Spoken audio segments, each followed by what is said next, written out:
Halo Sobat Sehat semua, Assalamualaikum warahmatullahi wabarakatuh. Salam jumpa kembali dengan saya Sugito di channel Berbagi Sehat, channel edukasi dan motivasi seputar asam lambung, gerd, anxiety, psikosomatis. Berdasarkan pengalaman saya sebagai orang yang pernah mengalami penderitaan asam lambung, gerd, anxiety, psikosomatis.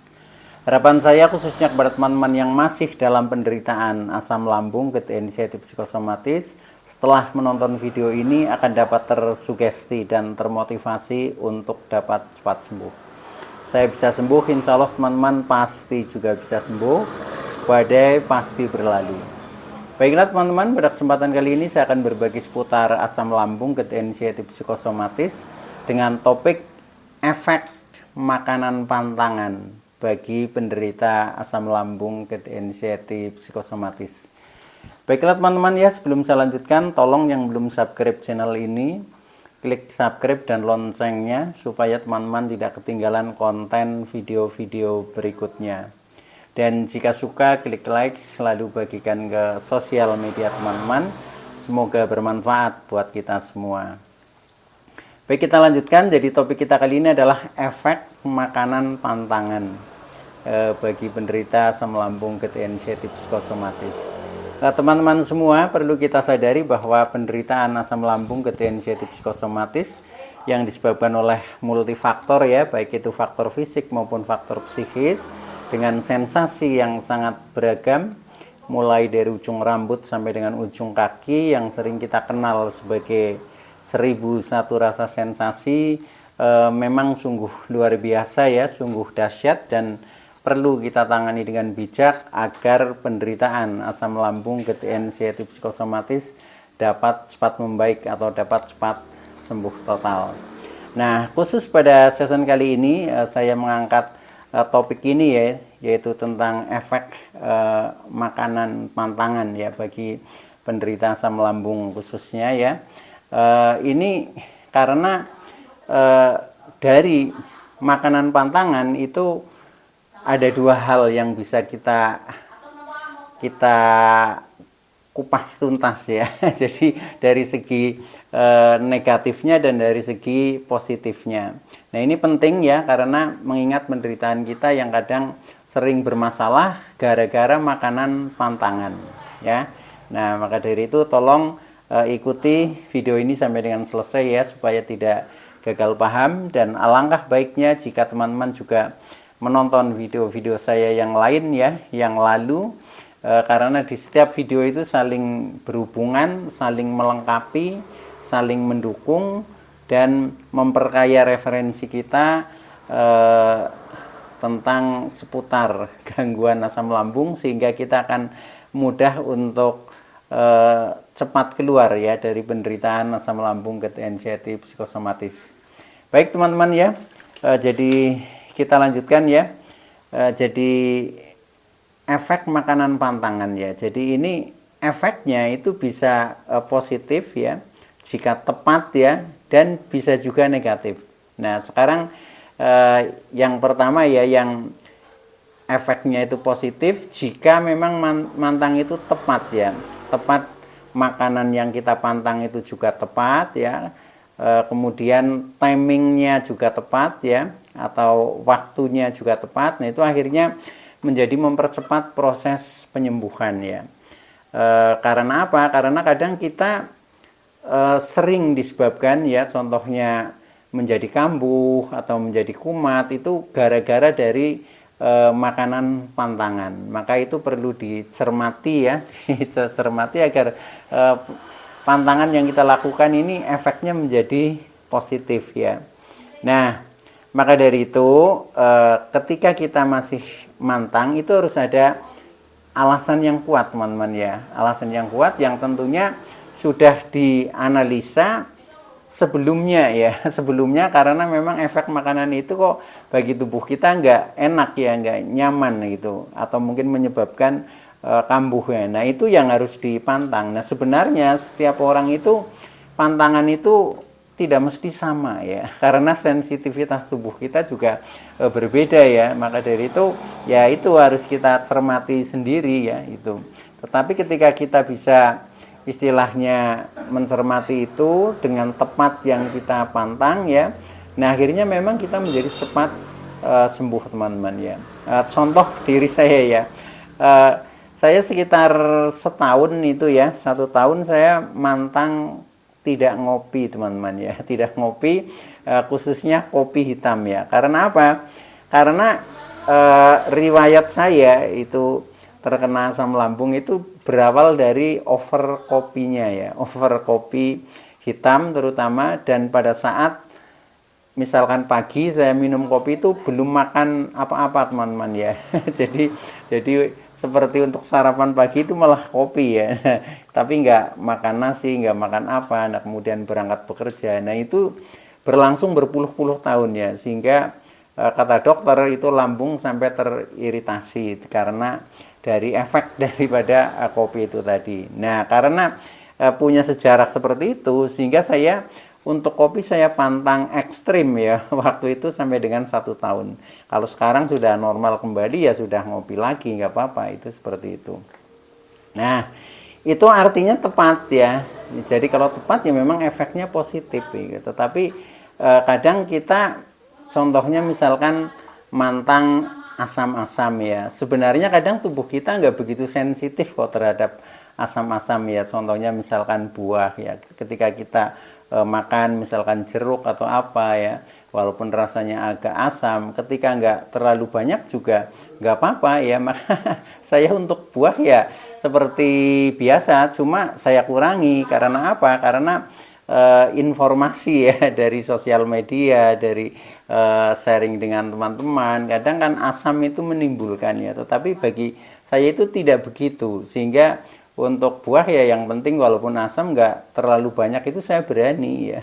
Contohnya misalkan sekali-kali minum ini apa jeruk ya, itu juga berani juga itu. Yang penting kita sudah makan nasi itu juga nggak apa-apa. Artinya saya nggak begitu sensitif terhadap asam-asam itu, seperti itu. Tetapi ada kalanya orang lain sensitifnya terhadap itu gitu loh. Nah, artinya itu yang harus kita cermati teman-teman ya. Jadi mantang ketika itu tepat itu memang mempercepat proses penyembuhan. Nah, maka dari itu ya silahkan dilakukan saja. Nah, itu efek positifnya ya. Nah, sekarang efek negatifnya, mantang itu juga bisa kurang baik ya ketika terutama sudah terlalu lama. Nah, contohnya diri saya sendiri juga ya. Ini karena saya mengalami sehingga bisa bercerita banyak ya. Nah, waktu itu saya mantang ekstrim ya. Itu 6 bulan. 6 bulan pokoknya ekstrim banget itu saya mantangnya. Nah, itu dampaknya apa ya yang menurut saya menjadi negatif ya. Nah, itu pertama, saya menjadi semakin kurus ya, semakin kurus, mukanya pucat ya, berat badan sampai turun 10 kilogram ya, sehingga ketika saya keluar rumah ya bertemu dengan banyak orang selalu komennya itu negatif ya, Pak Kito sekarang kurus, Pak Kito sekarang pucat. Nah, padahal dari kata-kata seperti itu menjatuhkan mental menjadi down, menjadi tidak percaya diri, tetapi menjadi bertambah cemas. Nah, artinya dari mantang yang ekstrim itu berefek negatif bagi saya ya itu. Nah, maka dari itu setelah 6 bulan kok reaksinya seperti itu, tubuh menjadi semakin kurus, menjadi semakin pucat ya. Kemudian perubahan juga belum membaik. Nah, akhirnya saya harus banting setir ya. Jadi berganti pola ya, berganti pola. Nah, kemudian saya hanya sifatnya mewaspadai ya, mewaspadai makanan pantangan dengan cara saya hanya mengurangi porsinya. Ketika ada makanan yang jenisnya pantangan itu saya tetap makan tapi sedikit, itu seperti itu. Nah, ternyata dengan seperti itu ini menjadi semakin membaik ya, termasuk di mental juga menjadi semakin kuat karena tidak menimbulkan kecemasan ya. Tetapi ketika kita doktrinnya kita mantang ekstrim, tiba-tiba kita makan, nah akhirnya kita ditakut-takuti oleh pikiran sendiri ya. Wah, tadi saya makan pedas, jangan-jangan nanti kambuh. Nah, karena kita terkena psikosomatis ya akhirnya kambuh beneran, itu seperti itu. Nah itu termasuk dampak atau efek negatifnya ya. Maka dari itu nanti bagaimana caranya mensiasati makanan pantangan supaya efeknya itu positif ya. Jadi efek negatif kalau bisa diminimalisir ya seperti itu, sehingga nanti hikmahnya ya dengan mantang kita menjadi lebih membaik gitu, seperti itu. Nah baik teman-teman ya, maka untuk berikutnya ya ini ada beberapa hal yang harus kita cermati ya, harus kita cermati, yaitu yang pertama tentang istilah makanan pantangan ya. Jadi makanan pantangan adalah makanan yang dihindari ya atau dikurangi porsinya ya, karena berdampak negatif jika itu dilanggar ya di lambung kita, itu seperti itu ya. Maka dari itu dengan pemahaman dari awal saja itu kadang kita sudah salah ya, sudah salah. Jadi pantangan itu ya pokoknya makanan yang tidak boleh dimakan. Nah ketika sudah seperti itu, yaitu di saat kita sedikit makan saja bikin cemas. Ketika itu ditepati dalam waktu yang lama kita menjadi kurus, menjadi kurang nutrisi dan lain sebagainya, kan seperti itu ya. Jadi pemahaman saya itu seperti itu. Jadi makanan pantangan ya hanya makanan yang dihindari atau dikurangi porsinya lah. Itu seperti itu ya, atau makanan yang harus kita waspadai, intinya seperti itu, supaya mindset kita itu tidak menjadi cemas, tidak menjadi takut gara-gara doktrin kita sendiri ya, itu seperti itu. Jadi kita sering terhukum oleh doktrin kita sendiri itu karena salah mindset, itu seperti itu. Baik ya, itu hal yang pertama yang harus kita istilahnya luruskan ya. Kemudian yang kedua, makanan akan dihindari atau dikurangi porsinya itu tergantung sensitivitas tubuh ya. Sensitivitas tubuh ya itu contohnya saya sensitif sekali terhadap kopi ya, khususnya kopi hitam ya, maka saya harus hindari.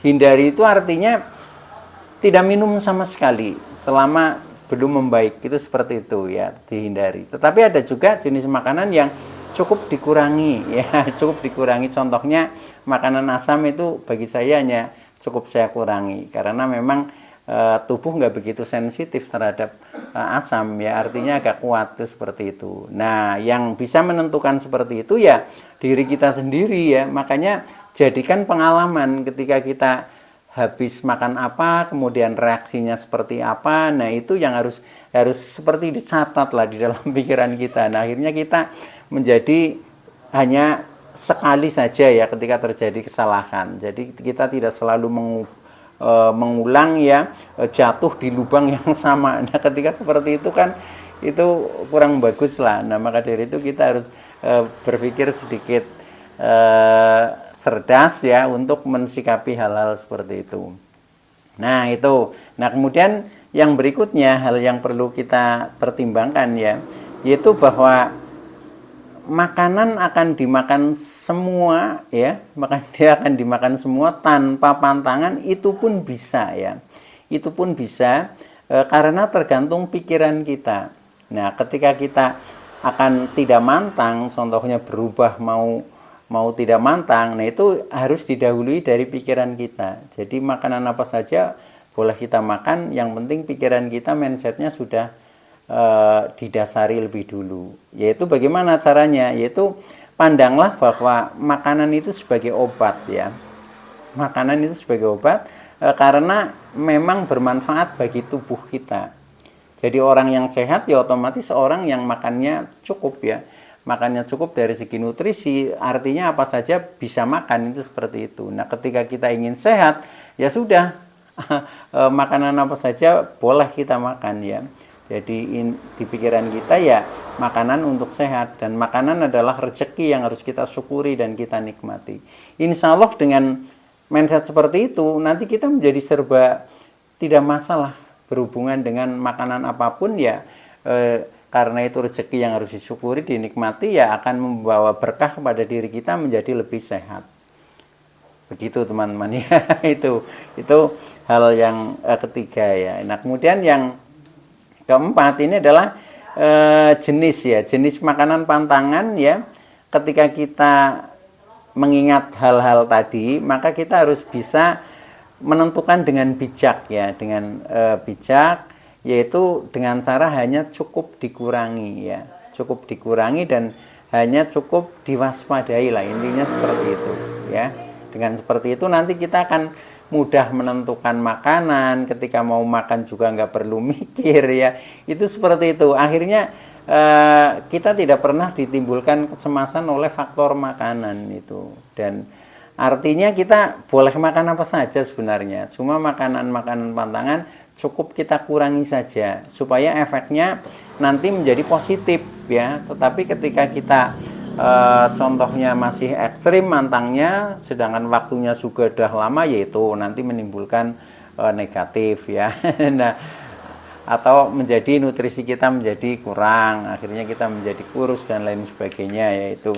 Nah, maka dari itu yaitu dengan secara bijak, yaitu kita hanya cukup mengurangi saja porsinya teman-teman ya. Nah, makanan-makanan apa saja yang kita kurangi porsinya ya, atau yang kita pantang ya, nah itu ya secara umum lah sering saya sampaikan ya, termasuk di pola makan di konten yang lalu juga sudah saya singgung ya. Buat teman-teman bolehlah tonton kembali ya tentang pola makan yang baik untuk penderita asam lambung ya. Nah, makanan-makanan itu yang harus kita kurangi porsinya ya, antara lain makanan yang berlemak tinggi teman-teman. Makanan berlemak tinggi contohnya misalkan daging merah ya. Daging merah itu daging-daging yang dari hewan berkaki 4 lah. Daging kambing, daging sapi ya, daging kerbau dan seterusnya ya. Nah itu karena lemaknya tinggi. Biasanya lemak tinggi itu agak susah dicerna ya, agak lama ya. Sedangkan lambung kita ini sedang kurang normal ya, sehingga kita harus beri asupan atau makanan yang kira-kira mudah dicerna, itu seperti itu. Nah, maka untuk makanan seperti daging merah itu kita kurangi ya itu. Kemudian makanan yang berminyak lah ya, contohnya goreng-goreng ya, atau masakan apa saja yang modelnya digoreng ya, atau ada bumbunya minyak, nah itu ya juga sebaiknya dikurangi ya. Tetapi mungkin lebih baik pepes, atau mungkin lebih baik yang hanya dikukus, itu seperti itu ya. Tuh. Termasuk juga susu ya. Susu itu rata-rata juga kandungan lemaknya tinggi. Itu ketika minum susu ya cari yang rendah lemak, itu contohnya seperti itu. Termasuk santan ya, itu juga harus istilahnya dikurangi lah seperti itu. Nah, itu yang jenis yang pertama. Kemudian jenis yang kedua, makanan yang pedas-pedas ya, ini juga harus kita kurangi porsinya, contohnya sambal ya, bahkan tidak hanya sambal ya, tetapi makanan-makanan yang endingnya itu rasanya pedas ya, contohnya lada ya, atau merica ya, itu kan bukan cabai tetapi endingnya kan pedas juga. Nah itu ketika terlalu banyak ya pasti reaksi lambung tidak enak ya, mungkin bisa langsung perih, bisa kembung, bisa begap, bisa sembelit seperti itu. Nah, maka dari itu usahakan kurangi. Termasuk jahe ya. Jahe itu saya dulu pernah ya, jadi belum begitu sembuh, kemudian saya pas lagi jalan-jalan keluar rumah, kemudian minuman itu jahe susu ya. Jahe susu ya. Nah, itu langsung ya perutnya ini rasanya kembung, begah, perih, pokoknya nggak nyaman banget tuh seperti itu, sampai bikin pusing dan lain sebagainya. Nah itu karena minum jahe susu ya, jadi susunya juga lemaknya tinggi, jahenya juga pedasnya sampai terasa pedas karena memang jahenya dikasih banyak itu seperti itu ya. Nah itu akhirnya jadi saya ingat ya, jadi bahkan sampai sekarang ya ketika kita minum misalkan jahe susu ya, saya hati-hati, itu minimal saya harus sudah makan lah. Kalau sudah makan itu aman ya, itu seperti itu. Tapi ketika perut masih kosong, belum makan, kemudian langsung minum itu ya, karena endingnya rasanya jahe itu pedas ya, sama di perut itu menjadi panas, itu seperti itu, akhirnya tidak nyaman itu. Tetapi ketika sudah makan itu sebenarnya ini juga memperlancar pencernaan sih kalau nggak kebanyakan itu. Nah itu makanya caranya kurangi saja porsinya buat teman-teman yang masih mantang ya, untuk makanan pantangan yang biasa dilakukan lah seperti itu. Nah, itu jenis yang kedua. Kemudian yang ketiga yaitu seperti makanan asam-asam ya. Asam-asam bisa jeruk lah, entah itu jeruk apa saja ya, rumpunnya itu jeruk itu biasanya asam ya, cuka ya. Tetapi juga sebenarnya buah rata-rata endingnya itu asam juga teman-teman. Apalagi ketika buah yang belum masak dari pohonnya ya, itu pasti endingnya itu ada rasa-rasa asamnya ya. Nah, itu juga walaupun buah itu juga penting ya di dalam tubuh untuk istilahnya memperlancar pencernaan ya, tetapi ya itu jangan terlalu banyak. Itu termasuk jenis pantangan yang harus kita kendalikan ya. Makanya porsinya kita kurangi ya. Kemudian yang terakhir yaitu juga minuman teman-teman ya. Minuman seperti minuman-minuman berkafein ya, ada kopi, ada teh yang kental, itu sama aja. Itu kalau saya itu yang sangat terasa sekali kalau habis misalkan minum kopi atau teh waktu itu ya, ini di ulu hati menjadi agak panas rasanya itu. Kemudian tidurnya menjadi susah tidur. Itu seperti itu yang paling saya rasakan itu. Nah, juga minuman-minuman bersoda ya, apalagi beralkohol. Nah, itu kalau bisa hindari ya. Nah, syukur tidak pernah minum itu lebih bagus ya.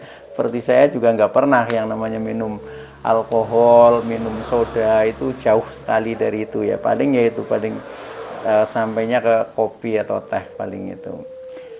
Baik teman-teman ya, itu dulu yang bisa saya sampaikan. Mudah-mudahan teman-teman yang masih dalam penderitaan asam lambung, ketensiatif psikosomatis akan segera sembuh. Saya bisa sembuh, insya Allah teman-teman pasti juga bisa sembuh. Badai pasti berlalu. Oke, terima kasih atas like, subscribe, serta komennya. Sekian, wassalamualaikum warahmatullahi wabarakatuh.